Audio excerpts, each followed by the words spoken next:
경제가 다시 회생하기 위한 어떤 가장 근간적인 기본은 중산층 그렇습니다. 복원에 있다고 보시는 거죠? 그렇습니다.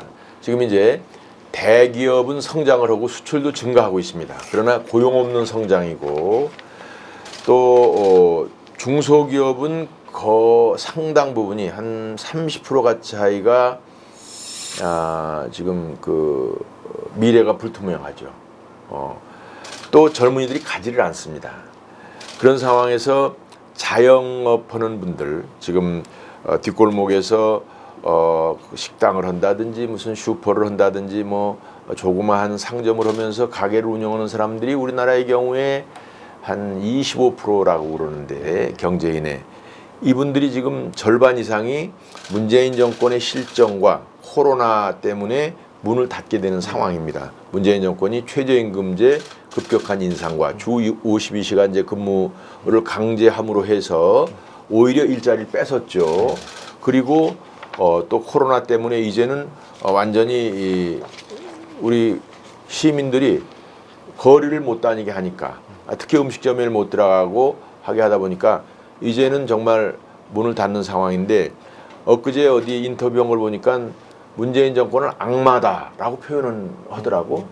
문재인 정권은 악마다. 왜냐하면 자기들 완전히 이제 길거리에 나앉게 생겼거든. 네. 나앉는 정도가 아니라 죽게 생겼어요. 자본주의 사회에서는 경제적 활동을 못하게 하는 것은 그건 살인이나 마찬가지입니다. 이 경제를 모르는 문재인 정권의 실정으로 인해서 우리나라의 50% 이상이 무산층이 돼버렸어. 근데 무엇보다도 문재인 대통령은 이 경제를 잘 모르는 것 같아요. 그냥 사람만 좋았지 이 사람 저 사람 뭐 말 듣고 하는데 이 청와대가 주사파들이 점령하고 있다 보니까 경제가 이렇게 엉망으로 가는 상황으로 오지 않았나. 이런 것을 반전시키려면 여러 가지 정책이 필요한데 제가 이제 아주 핵심적으로 내놓은 것 중에서는 이렇습니다.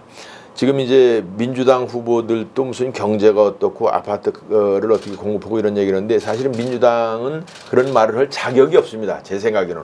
나라를 다 망쳐놓고 뭐 이제 와서 무슨 할 때 잘하지 있을 때 잘하지 그거 안 되는 얘기고 우리 국민의힘 당에도 여러 명의 후보가 계십니다만 제가 보기엔 실물 경제에 대해서 저와 같은 공약을 내세운 분은 찾아보기 어렵다. 죄송합니다만 일자리 문제와 주택 문제가 있어요. 일자리 문제가 또 젊은이들 일자리 문제가 있고 또 우리 일반 한 40, 50대 되는 서민들의 일자리가 있습니다. 이것을 해결하기 위해서 국토를 재개조하자. 국토를 어떻게 개조하느냐. 대도시 주변에 있는 유휴농지 1억 평을 첨단 산업 도시로 건설하는 겁니다. 그래서 70%인 7천만 평을 4차 산업을 스타트업하고 4차 산업을 키울 수 있는 그러한 생태계를 만들되 이 7천만 평에 해당하는 것을 한 30만 개 정도의 구역으로 나누어서 이것을 젊은 창업자들한테 무상으로 공유하는 겁니다. 무상으로. 이게 핵심입니다. 무상으로 30여만 개의 4차 산업 창업하는 스타트업 기업에게 무상으로 땅을 빌려준다. 그렇게 해서 거기서 한 6, 7명씩만 근무해도 한 200만 명의 일자리가 생기는 겁니다. 왜? 젊은이들은 이런 중소기업 이런 데 잘 안 갑니다. 죄송하지만 안 가는 걸 어떻게 하겠어요. 그러니까 이것을 4차 산업, 첨단 산업 이런 데다가 근무를 하게 시켜야지 본인들이 열심히 일을 하게 되는 상황이다 보니까 이런 그 생태계 이런 환경을 만들어 준다는 것이고요.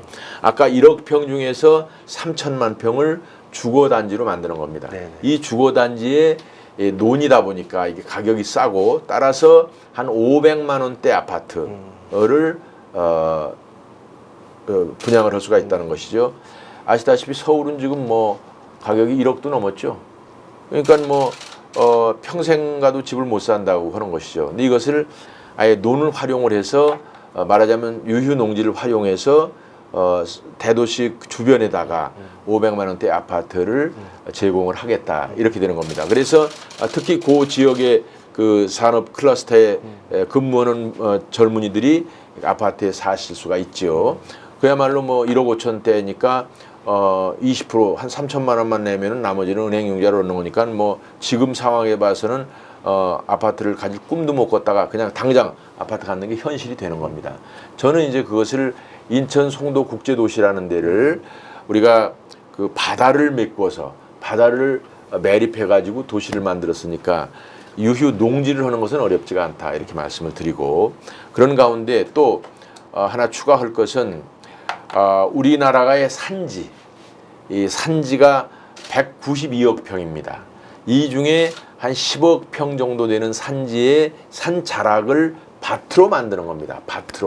밭으로 만들어서 이 아까 노는 1억 평이라고 그랬는데 1억 평은 이제 산업단지로 나서 논이 없어지는 거죠. 그렇지만 산업단지 산자락을 10억 평 정도를 밭으로 만든다 그러면 그것의 10배 되는 땅이 식량을 생산할 수 있도록 되는 겁니다. 그래서 식량에 대한 걱정이 없는데, 그거보다도 더 중요한 것은 이것을 한 30여만 개 정도로 나누어 가지고 우리 코로나 때문에 문을 닫게 되는 소기업 소상공인들, 자영업자들이 가서 새로운 생활 터전을 만드는 겁니다. 말하자면 과거에 이민 온 사람들이 뭐 새로운 아니면 이북에서 넘어온 사람들이 산을 개간해서 생계를 일구었듯이 이제 대도시에서 완전히 문을 닫는 사람들이 생겼지 않았어요? 폐업하고 망하고 이런 사람들이 가서 그 가족들이랑 살 수 있는 게 한 100여만 명에 대한 대책이 쓰는 겁니다.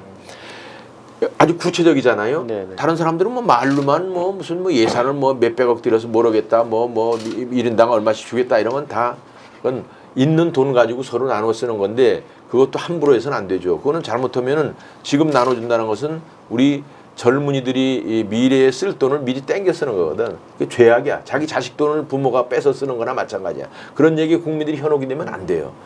자, 그러면은 또 이게 무슨 이점이 있느냐.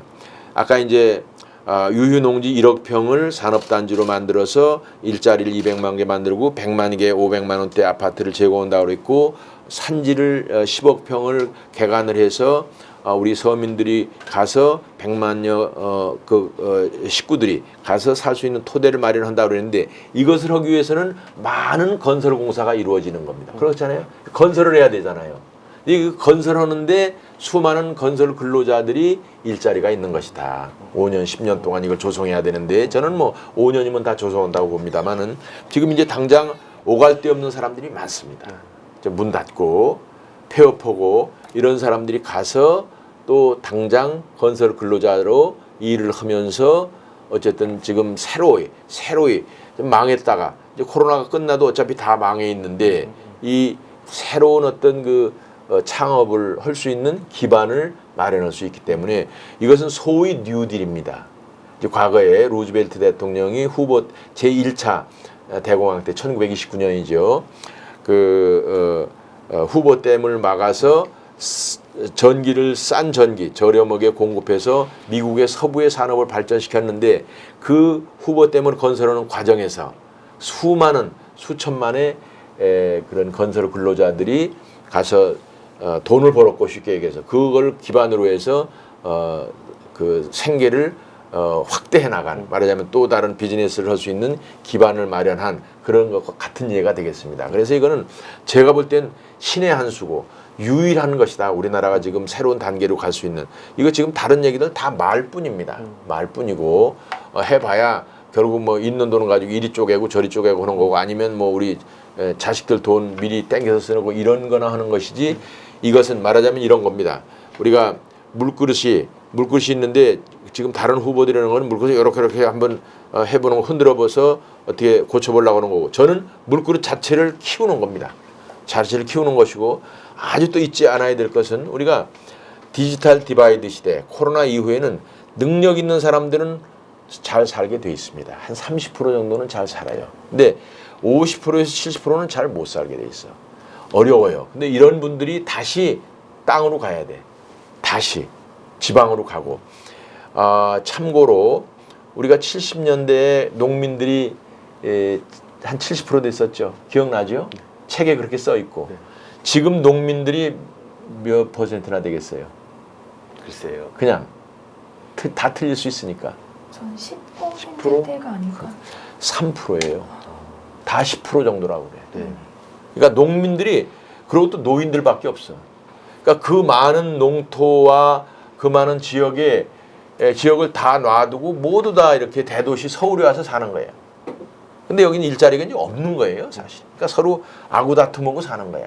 그래서 이것을 적어도 지역으로, 지방으로 분산시켜야 되는데, 이 대통령 된다는 사람들이 맨 서울 어디다가 그냥 아파트 뭐 공항이나 공항 뭐 옮기고 뭐 거기다 아파트나 짓는다고 그러면 사람 그냥 뭐 먹고 자고만 하나, 무슨 일터도 있고 무슨 여행도 하고 무슨 물류도 있고 그래야 되는데, 그러니까 이런 식으로 하는 것은 죄악이야, 죄악. 국가 전체를 남개발하려는 죄악이고, 철학도 비전도 없이 그냥 아무렇게나 그냥 국민들한테 얘기해 보는 거야. 그러니까 이런 사람들한테 현혹되면 안 된다는 거지. 제가 지금 말씀드리는 것은 같이 전문가들하고 다 따져도 얼마든지 제가 충분히 설득이 가능한 내용들입니다. 그래서 이거를 국민들이 믿어야 돼. 저의 얘기도 귀를 기울여야지, 이렇게 얘기하면 좀 얘기가 조금 길잖아요. 어떻게 이 국가를 운영할 방향이 짧을 수가 있느냐고. 요 정도 길은데도 안 듣는 거야. 아유, 저. 지금 설명해 주신 게 이제 스마트 메가시티의 그렇습니다. 개념일 텐데. 스마트 메가시티. 네. 예. 근데 일단 후보님께서 염두에 두시고 계시는 요거는 그러니까 개수나 이런 걸로 보면은 대강 어느 정도 규모가 될까요? 지역별로 클러스터를 말씀하셨길래. 인천 송도에를 가보셨나요? 네, 물론. 송도에 가보셨죠? 네. 인천 송도가 어때요? 보기에. 한국적인 느낌이 별로 안 나고요. 약간 뉴욕에 갔다가 얼마 안 돼서 제가 가봤거든요. 되게 이국적이란 느낌이 너무 맞아요. 들었습니다. 뉴욕 비슷하게 한 거예요. 네. 그런데 그거를 누가 했느냐? 그거를 제가 한 겁니다. 안상수가 한 걸 아는 사람이 많지가 않아요. 제가 홍보를 뭐 잘 아는 것도 있는데 인천 송도가 말하자면 뉴욕 비슷한 느낌으로 그렇게 구상을 한 겁니다. 네. 근데 이제 면적은 한 1,200만 평 돼. 근데 아까 제가 1억 평이라고 그랬죠. 그러니까 송도와 같은 것을 한 10개 정도를 만든다고 생각하면 되고, 그게 이제 아무래도 지방에 먼저 해야 돼. 광주 주변 혹은 우리 그 부산 주변 혹은 대구 주변, 아니면 뭐 충북에도 어디 청주 주변 뭐 이런 강원도도, 식으로 하는 거야. 강원도도 이제 그 춘천이나 저는 원주나. 이제 강원도 특별히 물어보시니까 홍천 쪽에나 그 이런 쪽에 그 유휴 농지가 꽤 있습니다. 네네. 그러면 여기다가 서울하고 지하 터널로 GTX를 놓으려고 그래. 그러면은 그 지하로 말하자면 아까 뉴욕 말씀했는데 뉴욕과 뉴저지를 해저 터널로 연결돼 있죠. 그런 식으로 터널로 연결해서 서울과 그 지금 스마트 메가시티를 연결하는, 그래서 강원도에도 지금 계획이 있고, 그래서 전국에 이것을 한 대여섯 개 정도의 그 새로운 그 스마트 메가시티를 대도시 주변에 만들어서 시너지 효과를 나타낼 수 있는, 그렇게 하면서 젊은이들의 일자리와 저렴한 주택을 공급하는 그런 아주 신의 한 수입니다. 이게 아주 정말 특단의 그런 계획이다, 그런 말씀을 드립니다. 네.